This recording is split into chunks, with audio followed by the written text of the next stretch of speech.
A igreja nos convida a verdadeiramente celebrarmos os mistérios da nossa fé. Tendo transcorrido a Páscoa, recordado ao nosso coração e à igreja e ao mundo que o Senhor venceu a morte por amor, caminhamos esse tempo bonito da Páscoa, celebramos então a ascensão do Senhor.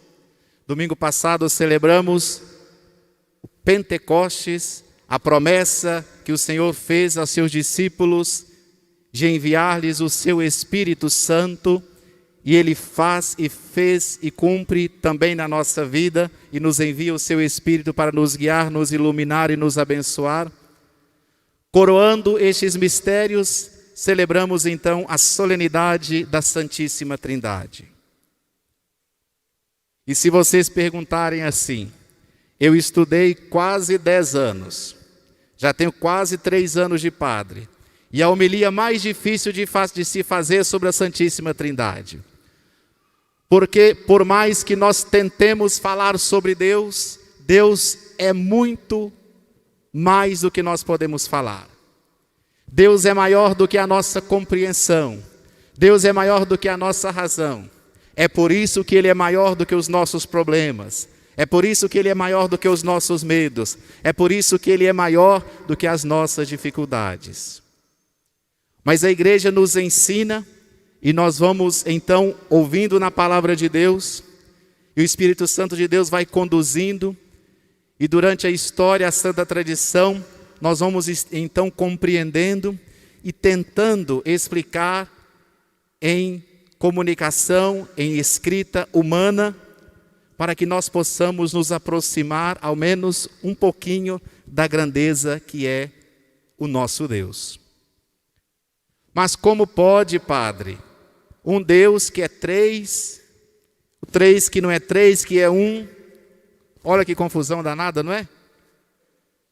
Primeiro teve Deus, depois veio Jesus, depois veio o Espírito Santo. Deus sempre foi Deus. O Filho sempre esteve com o Pai. O Espírito Santo já pairava sobre as águas antes mesmo, ali no momento da criação, nos diz o livro do Gênesis. É preciso que nós compreendamos, que o grande mistério da Santíssima Trindade não tem a ver com ordem cronológica, mas tem a ver com ordem cairológica. É o tempo de Deus. Deus sempre existiu. Isso nós ouvimos na primeira leitura da missa de hoje, do livro do Deuteronômio. Recordando então todos os sinais e prodígios que o Deus de Israel realizou ao seu povo. Como nós cantamos no Salmo, Ele que escolheu o povo de Israel como seu povo e o adotou como seus filhos. O Senhor caminha com seu povo. Assim como Ele caminhou com o povo de Israel, libertando da escravidão do Egito, o Senhor caminha conosco. O Senhor também nos liberta das nossas escravidões, do nosso pecado, da nossa falta de fé, da nossa falta de amor. É preciso que nós nos deixemos conduzir por Ele. Aí nós vemos a figura bonita, importante, do Deus Pai.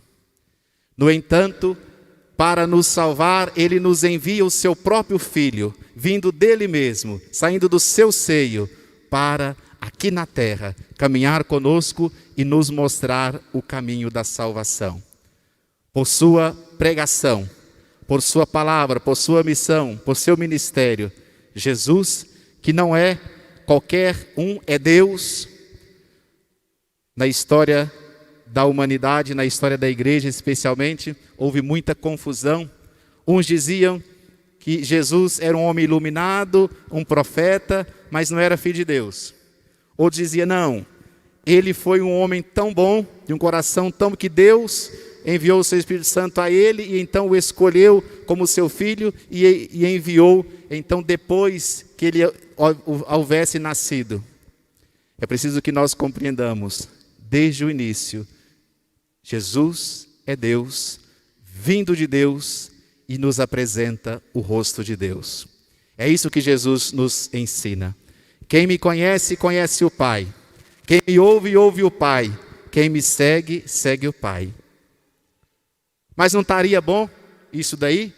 Não estaria bom esses dois? Para que tem que vir o Espírito Santo? Para confundir ainda mais a nossa cabeça? Não é para confundir, é para unir. É o Espírito Santo de Deus, nos exorta o apóstolo Paulo na segunda leitura de hoje, que nos torna então capazes e que nos torna santos o suficiente para nos chamarmos e assim sermos filhos de Deus. É o Espírito Santo de Deus que nos capacita para estarmos nesta igreja hoje, mesmo diante das nossas fraquezas, mesmo diante das nossas debilidades, mesmo diante de tantas dores. Tanto sofrimento temos passado nos últimos tempos. Mas hoje nós estamos aqui, com o coração repleto de fé e de confiança. E é, pois, o Espírito Santo de Deus que nos conduz. É o Espírito Santo de Deus que nos faz homens e mulheres capazes de nos entregarmos ao Senhor. Muito mais do que pensar cronologicamente, muito mais do que pensar separados, a Santíssima Trindade é a manifestação plena do que é o amor.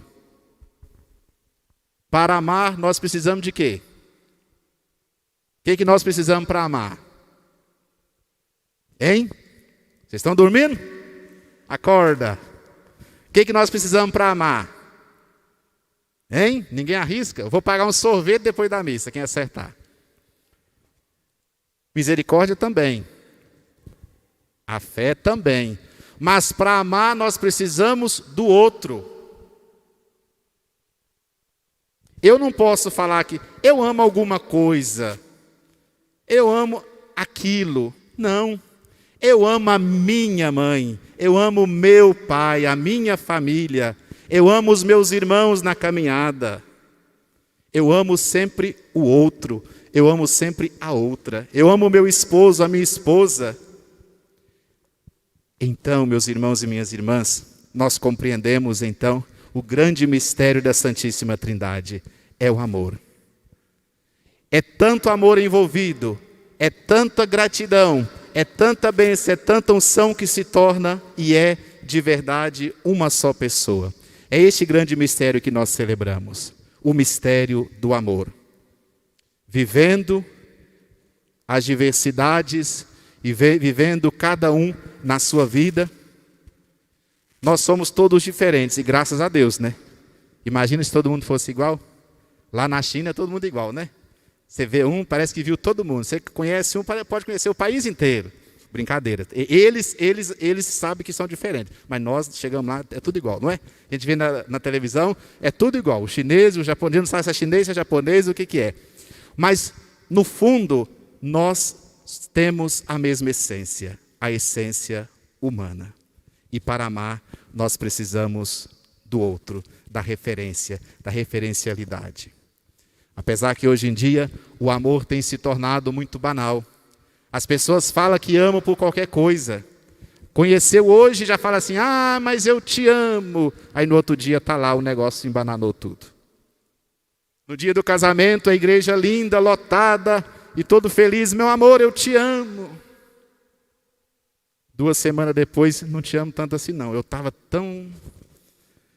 Eu não sabia que você era tão chato assim. Eu não sabia que você gostava tanto de futebol. É preciso, meus irmãos e minhas irmãs, a exemplo do nosso Deus que é Pai, Filho e Espírito Santo, procurarmos vivermos sempre na unidade, procurarmos vivermos sempre no amor. E o Senhor nos convida. No Santo Evangelho, Jesus vai então, na sua última aparição aos discípulos. Interessante que a missão de Jesus inicia-se na Galileia, e hoje no Evangelho nós vimos Jesus então com seus discípulos na Galileia. Ele começa e termina a sua missão ali. E ele vai então dizer aos seus discípulos, ide pelo mundo, anunciai o meu nome, sede minhas testemunhas. E é esta palavra que o Senhor dirige ao seu coração nesta noite. Seja testemunha de Jesus, seja testemunho do Senhor na sua vida, na sua casa, no seu trabalho, na sua vida ordinária, no seu ciclo de amizade, junto aos seus irmãos e irmãs de caminhada. Sejamos, pois, testemunhas do amor de Deus, vivendo sempre na unidade. Buscamos nos encontrar naquilo que é comum, a nossa essência humana.